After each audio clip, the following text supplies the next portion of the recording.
Welcome everyone to Dragon Quest FM, where we talk about and obsess over Dragon Quest. I'm Austin, I'm BJ. and this week we're talking about the cut content in Dragon Quest 7, which Yeah. we actually have like official hmm confirmation from thanks to Yuji Horii and Tokyo Game Show. Yeah, it was surprising. I did not think we were gonna get anything like this when I saw it pop up. I can't remember if you told me first or if I'd seen it elsewhere first or when we were talking about it. But when I saw that Monster Meadows was cut, I was like, I called it. That's what I was hoping for. If you remember back in the day, but I didn't Yeah, expect to hear from this early, yeah. to know exactly what the differences were, especially lined out like specifics on like this is added, this is added, this is cut, this is cut, this is cut, like it was. Yeah.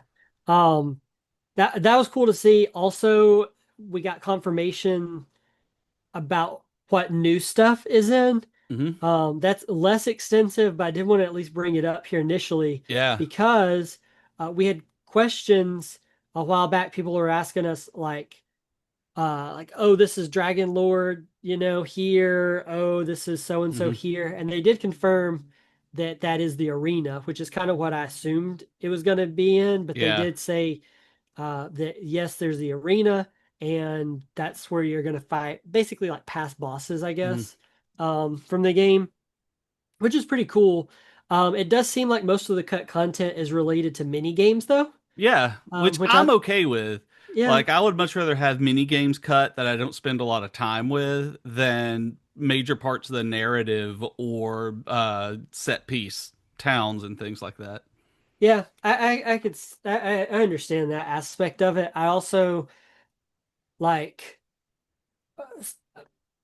I understand that aspect of it, but at the same time, I'm like, well, it's mini games, so if like people don't want to do it, they don't have to. But like, at least kind of you can keep it in there for the people who want it, you know? I guess since it's a remake, it's a resources thing on keeping everything the development costs within scope, that cutting the more optional things like that.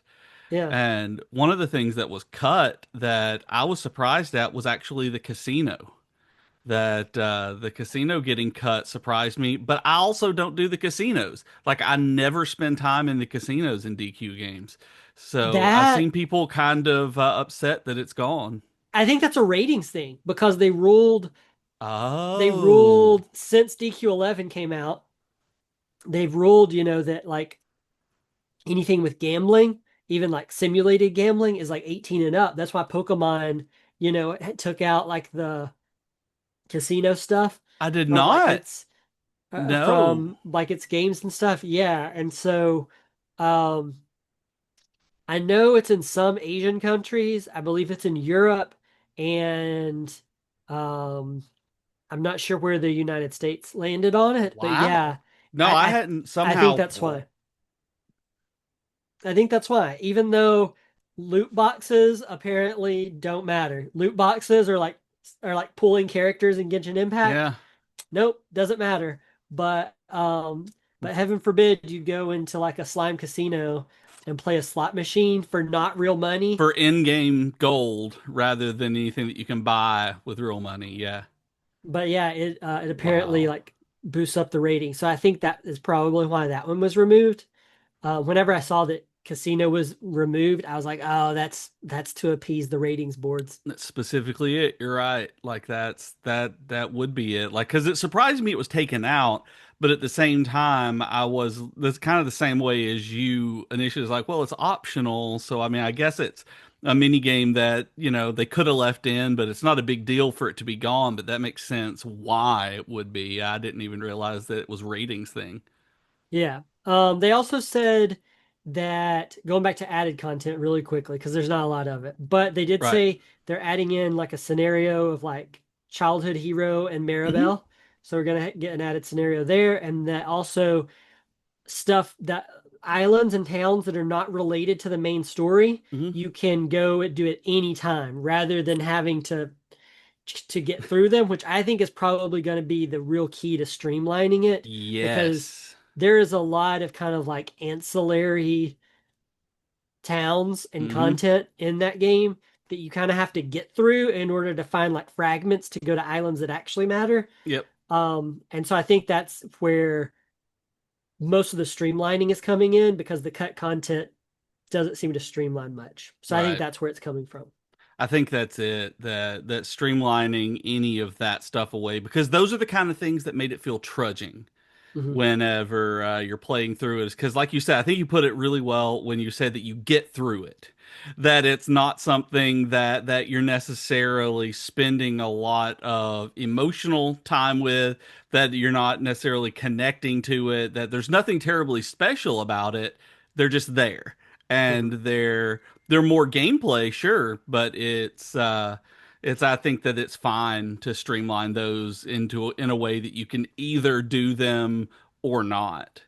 Yeah. Uh, that and you can do them anytime. I think that's a great addition, like being able to just go and explore and find the islands. I think that's a really good option. Yeah. I mean, I think that's a good way to go about doing it. I think it will cut down drastically on it. I'm also just wondering like how they're going to go about newcomers in mind mostly or people who haven't Mm. played in a while, like how they're going to go about like how are you going to know when you're investing time in a town that you don't have to be investing time into? I wonder if they're gonna have a well, probably the way that they did with DQ3 Hmm. remake, Hmm. put circles on the map where you're supposed to go next. That there's the story Maybe. tracker that if it never takes you to one of these islands, you just never go to one of those islands. Hmm. That Yeah. as you're sailing around, you like I That would that assume it's a quest tracker kind of thing. yeah, that could be. Yeah, I also wondered if there's like a journal where it's just like Mm, main story and then like side quests or yeah, I something. mean that's also completely Um, possible. yeah, it's interesting for sure. So going to the cut content, like BJ mentioned, there's the casino. Hmm. Um, we also know it looks like a lot of it's related to mini games. There's Hmm. no casino, there's no Monster Meadows. It it seems like some of that is being kind of relegated to like this arena Hmm. instead. Like you just go and fight in the arena and get stuff. But Yeah. then there's also three towns at least that have been Hmm. confirmed, and seemingly that's all that's cut. Like, Which is surprising given the scope of this game, that if they're only cutting three towns. and I don't quite understand all of them. Like, okay, so the three towns, it's Grondel, it's El Circlo, and Hmm. it's Providence are the three towns. So we're going to talk about each of these, but um, like the El Circlo one, it's like I get, okay, it's the one where like time is frozen, and then you Right. unlock the whole like whatever it's called, pretty boy mechanic. What is it? Where they like rate you. Um, I don't remember what it's called. You know my they memory. yeah, but they rate you. Hmm. Um, and like that's how you unlock it, right? Is like this like the grading Hmm. excellence grading, I think is what's called excellence grading. Mm. And like I okay, they cut that content because they're cutting that like whole mini game Right. from Hmm. this. So it's kind of like, yeah, okay, you don't have to like that town is memorable to me just because it's like everybody's frozen and you're not really Yeah. sure what's going on, and you go down into the basement, you fight a boss. So it's just kind of like a creepier kind of town. Hmm. Um, so like cutting that, I understand, because it's related to that. Grondel and Providence are a little bit like I don't quite understand them completely because like Providence is the one with the priests. Providence Yeah. is the one where the monsters, it's secretly monsters like attacking people, and there's the thing with the goddess statue Which is that a you break. really interesting storyline in the game. That one was one of the more memorable ones, honestly. That wasn't one of the uh primary towns.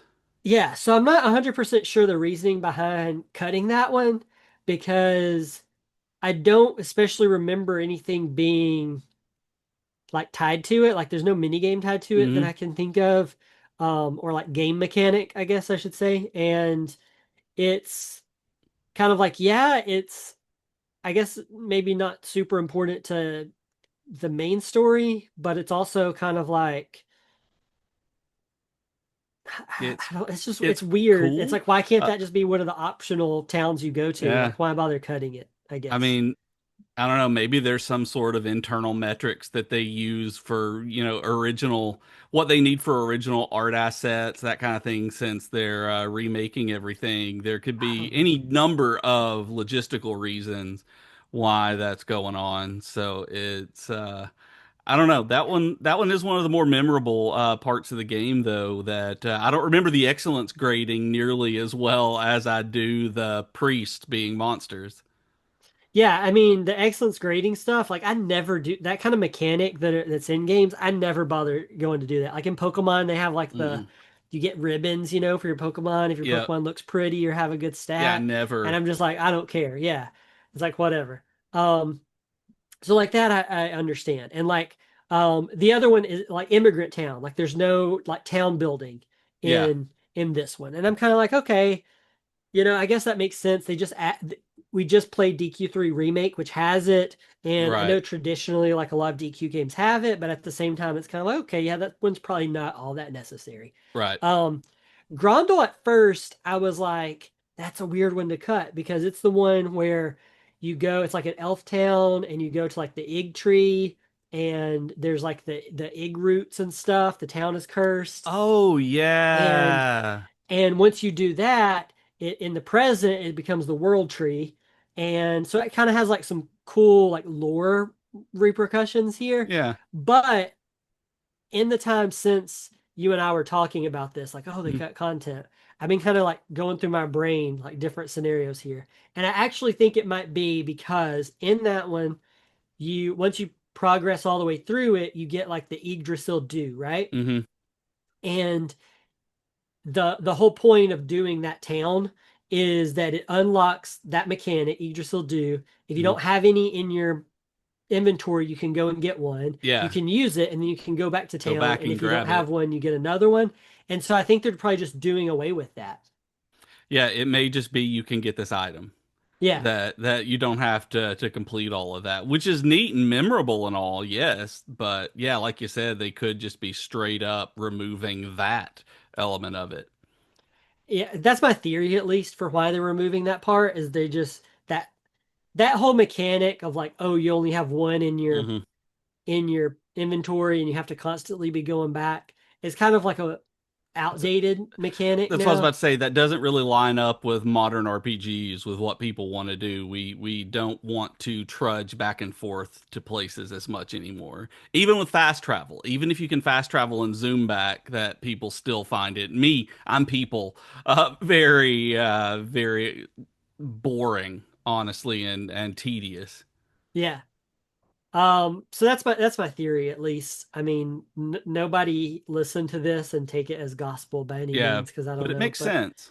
I think that's probably it. But it still leaves me a little confounded for Providence because I get that that one doesn't necessarily add anything really, It's just kind of Yeah, like, oh, monsters are attacking here and the daddy priest gets killed and yeah. then you like go back to the town later on and everything. But it's kind of like I don't know. I don't know the reasoning for that one necessarily, where as the rest of these, like it seems pretty clear. Like, Yeah, okay, there's a we're cutting. reason cutting this Yeah, mechanic and these gameplay systems and just, taking out and streamlining it. But yeah, the one is just a story. It's just something that they're telling. It's just quest lines. yeah. So Um, it's I am excited about the arena being added in, though. I like arenas and stuff like that as long as I don't have to do them all at once. yeah. That what gets me is having to go through the different grades and being forced to do it at a single time in order to progress. I don't like gated content. That it's Mhm. always that for me. As long as I can go in and play with the arena, I'll think about it, be like, oh yeah, I'm gonna go do that and work up a grade, then go and do something else and come back. So I'm excited to see the different bosses and things like that in there and what you can unlock. But it kind of surprised me when I saw that being in there, but then cutting stuff like Monster Meadows. But I get why. I'm glad they do because I didn't like Monster Meadows. Yeah. I guess it was last week in the episode where you were Hmm. like, "How do you feel about all these changes?" And I was Right. like, "Yeah, I'm all for it." And I really don't feel any different now that we kind of know the Yeah, content. It's kind of like I get it. You don't want to pack in too many mini games right. um unnecessarily. On And one that's hand, something, it is kind of one of those things though where I'm like when I think of streamlining, I think of like, okay, you're making like mini games can just stay in because they're there mm, for whoever. But I guess it's the kind of the way Dragon Quest VII is set up, where it's like you have to go through something in order uh-huh. to unlock it, right? So like the Yggdrasil Dew, it's like instead of having to go through this whole process just to like do that, then maybe it's like you wander around and there's a little elf girl outside the Yeah, world tree and she just like gives it to you every time. right. You don't have to go through the whole process of it. So it's kind of like I understand both sides of it, I guess. Yeah, and I mean, I can't help but these days think a lot of it is just for production costs and development time. Is just anything like that that can be optional is not included if it doesn't. I hate to say that it doesn't add anything to the overall experience, but those Hmm. are the kind of things that they've cut that I don't feel as though the game is diminished without them. I don't feel like the game. While I do think I do like the story of the priests and the monsters and stuff like that. I do don't. I think that stuff like that isn't, and the games especially the casino getting cut, the monster meadows, the Yggdrasil Dew, Hmm. the excellence grading, things like that. The game itself isn't fundamentally changed by that, and Hmm. that's a lot of developer time that would be spent in making those in a new engine. Yeah. Where I think that including, and it might just be, and and I'm assuming, and here's where I don't know how it's going to be because, and you might know this, they may have said it, and Yep. you've seen this, Uh-huh. if they're going to do a game key card, whether it is a game on a physical cartridge for Switch 2, or if it's going to be a game key card, because it could be a space on the card thing for Switch or Switch 2 as Did, well. can we talk about this? I don't remember. Okay. We've talked about it for different things, and I know we've talked about it with different games, and I can't Switch remember for seven if it was going to Switch be. Switch 2 is game key card. Third-party games on Switch 2 are going to be game key cards until enough people raise a stink about it and Mm, don't buy them. Um, the but if you want a physical copy, yeah, buy the Switch version and then upgrade I to like the I Switch thought you 2 couldn't version. upgrade. I thought this was one they said you couldn't upgrade to. I don't know, but your Switch 2 is definitely going to have a game key card. The Um, I but mean, that's that's all I could just think of was the trying to world we fit it live on in. an actual card because the 64 gig is as big as the Switch 2 ones get, I Yeah, believe. I don't know that that would affect it because it's on PC, PS5, Yeah, Xbox. I mean, it's like how if it were like a Switch exclusive, I could understand like, oh, right. maybe you need to cut it. But at the same time, it's like we live in a world now where they're fitting like Cyberpunk 2077 onto like Switch cart and Yeah. stuff Which like is that. still mind blowing when you think about it. It's like when they did The Witcher on the Switch 1 cart. Yeah, and as there may be some exceptions to this, but still right now, Cyberpunk 2077 is the only Switch 2 game I can think of that is on the cart that isn't a game key card, and it's Yeah, specifically because like CD Projekt Red is like very much into like game yes, preservation and like they are. physical editions of games, which like shout out to them for that. Yeah, Like thank you good. very much for That's that. why I buy from GOG a lot. If I'm buying a game, I definitely go to GOG, good old games, GOG.com before I do Steam or anything else.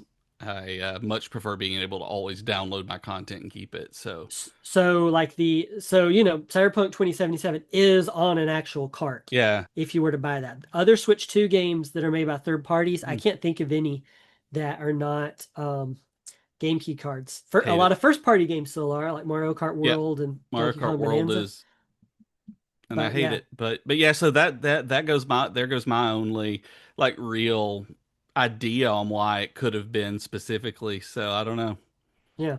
Um, so really quickly, this has nothing to do with what we've just been discussing, but it's October now, It's right? October now. It's Yeah. October. It's kind of the spookier season. And I have a friend, I've been wanting to talk about this for a while now, but I was like, oh, I'll wait till October when it's Okay. spookier. I have a friend William. I used to work with him.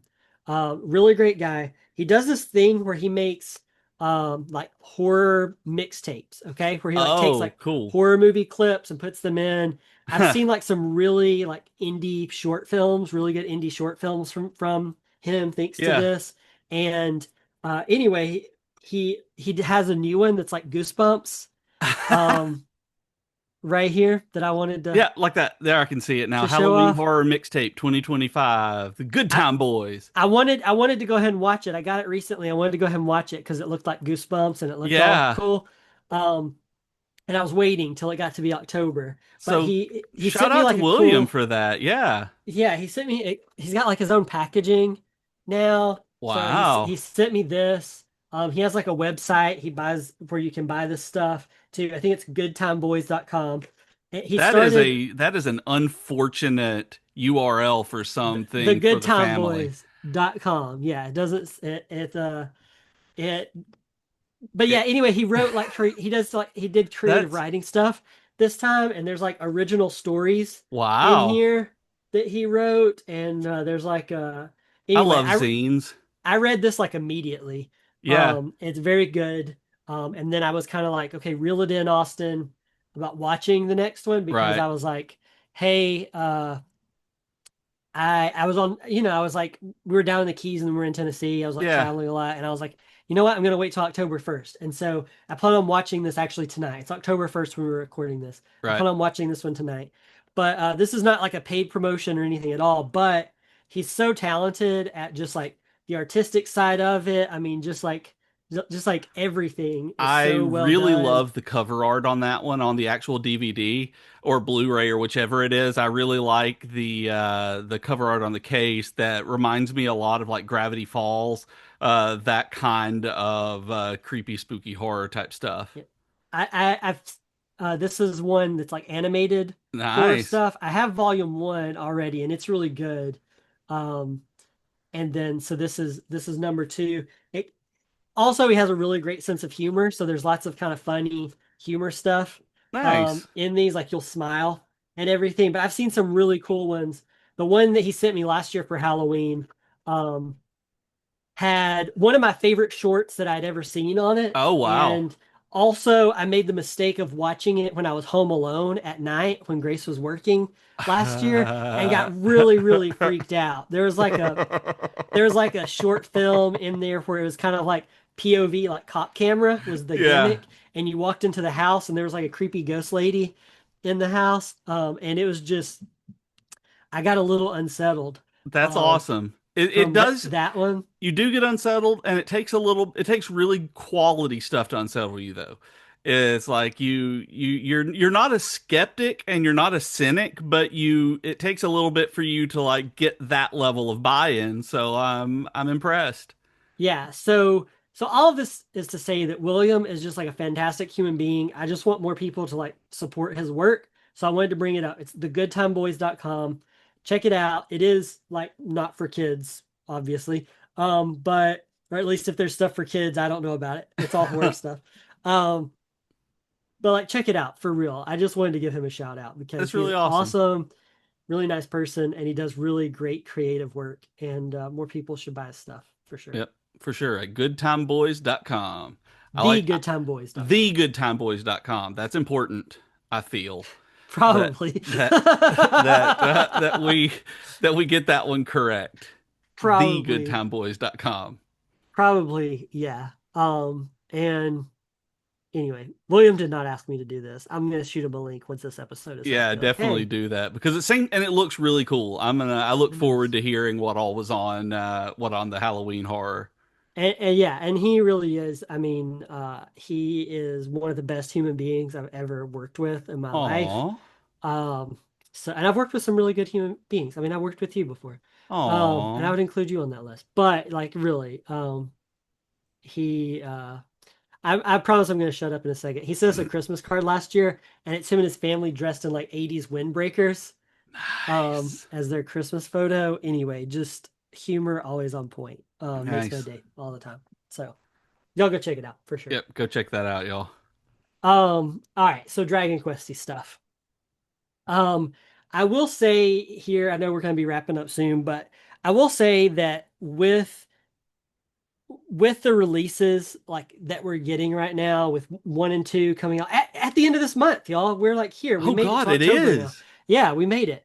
Like with that, and then seven coming in February, with the Zenithia trilogy games seeming like maybe they're getting remakes, seeming more Maybe, of like yeah. a possibility. It's kind of like I think I think we probably just have to like as a fandom, as a people, As a just people, accept just accept that like stuff is going to get cut, right? And so I'm right. sure there are some people who maybe have stronger reactions to the stuff being cut, especially like the casino The and like casino's the biggest one I've the seen people town. talk about.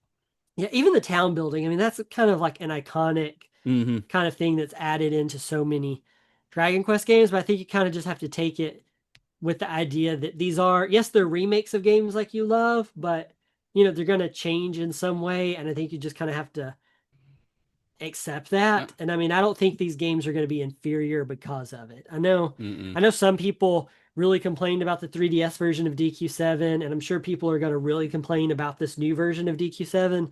But just like personally, I'm really happy. Like, yeah, I understand why they had to cut the casino. I'm with you. I'm like, Casino and Dragon Quest games just kind of like go hand in hand, right? Like it Yeah, I just mean, seems like I'll like play them for that a little should while, but be. I don't spend a lot of time there. Like Yeah. I'll mess around and do it like any video game that has a gambling mechanic like that. But I know I get why they cut it if it's for the ratings, especially. I didn't realize that that had been changed. And it does make me a little sad because I know this has been years and years ago now, but getting a jackpot Hmm. in DQ11 for like the trophy and everything Yep. is still one of the most memorable parts of that game for me because at the time, this was just with the vanilla version, right? And I was playing it, I decided to platinum it, and my wife loves those kind of games, like the casino type games, Yeah. And so she was like, "Yeah, I'll play it with you." So we were trying to get, the jackpot going in like roulette was the thing you had to do, Yep. was the thing you had to do. And I can still remember like sitting there and she and I would take turns doing it and I would being me would get kind of frustrated and be like, Right. like you try for a little while. And I can still remember getting it and like us like high-fiving and ever celebrating like we had really won a jackpot just because we got so invested Yeah, in and it. getting that one done. And it didn't take a long, it wasn't like a super grindy thing. It wasn't like we spent like 8 hours of our life, trying to get a Hmm. jackpot. But it was still one of those things where it's like probably the better part of an hour, maybe like an hour and a half, we were Yeah. trying to get a jackpot there. And anyway, that's just always been a really memorable part. Getting like specialty items from the casino and like multiple Dragon Quest Yep. games has always been a really memorable thing for me, but also like a really fun part of those games. And Right. so it's like, yeah, I'm kind of sad to see the casino go, but I think that's why, like with DQ Monsters 3 and everything, I think that's why arenas are getting more common in Right. DQ games is because that's kind of the like way around it. Like you can't do a Mm. casino, so we're gonna have an arena. Yeah, where it And it takes the actual play, it adds in the gameplay part, same gameplay loop as the rest of the game. but you still have to go to like the person at the desk and you can Yep. exchange it for like new costumes or better items or whatever. But it gets around the casino like ratings board Yep. issue. And one thing before we go that I've seen a lot, and it's hilarious to me. This has to do with the you like you had mentioned the number of DQ remakes and titles that we're getting right now. Mhm. I've seen Final Fantasy fanboys complain so much on social media about all of the DQ games that are coming out and not Final Fantasy games. And it's like I've seen so many posts about Really? it. Yes, and it makes me laugh every time because I'm like, you still get so many Final Fantasy spin-offs. Like you still get all of this, and it's like, let us have a turn. It's like, and I love Final, Final Fantasy. I And mean, it's like, actually, Final Fantasy Tactics came out yesterday. yeah, Like the I remake know. of FF Tactics came out yesterday, and like pixel remasters are not that new. I mean, we're in the midst of like that big epic FF7 remake Yep. stuff. And I'm I just don't, that's why I'm just I like, don't we get haven't that. gotten Yeah. DQ stuff like this ever. And it's like it was just like, I have not seen that, but maybe I'm hanging out with the right Maybe Final you are. Fantasy Maybe now. you are hanging out with the I right people, and I've gotten mixed up with the wrong crowd on the wrong side of the maybe algorithm. so, because I mean, yes, I like Dragon Quest better, but at the same time, I still love Final Fantasy, and Yep. you know, I mean, I'm happy for Tactics coming out. Oh yeah. I'm happy for DQ7 coming out. I'm happy that Trails in the Sky first chapter is Hmm. out. I mean, it's just kind of like, hey, you want to remake good RPGs and kind of bring in a new audience, or let Yep. me play it on like a better system with like Yeah, improved graphics now, and that's I'm not it. gonna hate it. No, I am absolutely not. That's the way I feel about it. It's like while I can go play this, I still play my 3DS all the time. Like I have it. You saw it sitting in my living room the other day when you came Yeah. by. You're like, huh, your 3DS. And it's like I do. I have this out all the time. I can still play DQ7 on there, but I'm looking forward to being able to play it on the Switch too, as well. Like it doesn't diminish. And one thing you said that I wanted to touch before we have to go, we run out of time, Mhm. was that this existing and this cutting out the content, that even if it is one of those things, like if you're one of the people who are upset about it, and I this the one thing that happens with remakes a lot is it doesn't that people don't remember, it doesn't diminish the other games that are out there. It doesn't remove your ability to play the other remake or the original. And I know a lot of people want to see it in the new graphics, want to see it in the new systems and all of that. But Mhm. a lot of times I'll go back and play the original if there's something like that. If a remake comes out and I'm like, oh, I don't like this, I'll just go play the original again. And that's actually one of the things I've done that with multiple games where I'm like, yeah, this is fine. It looks weird. And then I'll go play the original on the Vita or something. And Yeah, I mean that makes sense because I know like I played FF7 Remake once. I played yeah, FF7 Rebirth almost once. I didn't make it to the end. yep, And then but I've replayed the original Final Fantasy VII a ton and yep. like downloaded like the remastered version, on PS4 and played it and Yep, stuff I like did that that on where the it's like, Switch. I have the 7 and 8 cart yeah. that they did. It's like I played the Rebirth. Yeah, Rebirth is the second one. I played through it before I gave up on my vacuuming mini games and things like that. I was like, I'm just gonna go play the original one, and I went back to my Switch and played the original one from And had a 1997 good and had a time. good Yeah. time. Yeah. It that one didn't ruin anything for me. I was disappointed that it wasn't as good. The new one wasn't as good as I had hoped, but then I went back and I had a good time anyway. You still enjoy the I original, played yeah. Crisis Core and really enjoyed it. Which I do think the original is worse than the remake. I like the remake better of Right. it by far. Crisis Core. I Crisis agree with Core, that. yeah. Yeah. I agree with that. But yeah, so yeah, there's my go play the old games if you don't like the new ones. Uh, That's so yeah. fair. Thank you guys for listening to this week's episode. Remember, you can chat with us on Twitter and Blue Sky at Dragon Quest FM. If you want to talk to me, I'm at those places at Dragon Queston. And I'm on Twitter as BJK Games, Blue Sky, bjkgames.com. And you can also find us on Patreon at patreon.com/DragonQuestFM if you would like to support the podcast. And also remember Austin's friend William that you can go to thegoodtimeboys.com and download, not even download, get physical copies of really cool horror stuff and that cool zine. Yeah, for sure. Thanks, everybody, and we'll see y'all next week. All right. Bye, all.